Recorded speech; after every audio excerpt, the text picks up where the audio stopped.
আমেরিকার মাঝ আকাশে সেনাবাহিনীর চপার ধাক্কা খেয়েছে যাত্রীবাহী বিমানের সঙ্গে। দুর্ঘটনায় মারা গেছেন অন্তত 18 জন যাত্রী। মৃতের সংখ্যা আরও বাড়ার আশঙ্কা। জখম হয়েছেন আরও অনেকে। হোয়াইট হাউস থেকে মাত্র 5 কিলোমিটার দূরত্বে এই বিমান দুর্ঘটনা ঘটে গিয়েছে। আর এই ঘটনায় ক্ষুব্ধ আমেরিকার প্রেসিডেন্ট ডোনাল্ড ট্রাম্প। এই দুর্ঘটনা অনায়াসে এড়ানো যেত বলে দাবি করেছেন তিনি। সেনার চপারের উপরেই সব দায় চাপিয়েছেন আমেরিকার প্রেসিডেন্ট। তার বক্তব্য, বিমান দিকে আগেই সেনাকপ্টারে সরে যাওয়া উচিত ছিল। সেনার কন্ট্রোল টাওয়ারের ভূমিকা নিয়েও প্রশ্ন তোলেন তিনি। ট্রাম্প নিজের সমাজ মাধ্যমে লিখেছেন, বিমানটি সঠিক লাইনে ছিল, কিন্তু হেলিকপ্টারটি বিমানের দিকে সোজা এগিয়ে যায়। রাতের আকাশ যথেষ্ট পরিষ্কার ছিল, বিমানে আলো জ্বলছিল। হেলিকপ্টারটি উপরে উঠে যেতে পারত, নিচে নেমে আসতে পারত, কিংবা উল্টো দিকে ঘুরে যেতে পারত। কেন তা করা হলো না?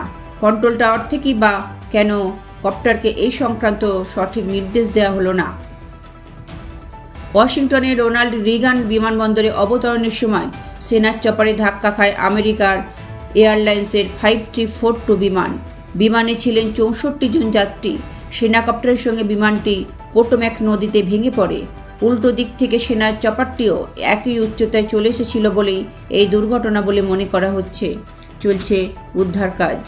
ব্যুরো রিপোর্ট, লটারি সংবাদ।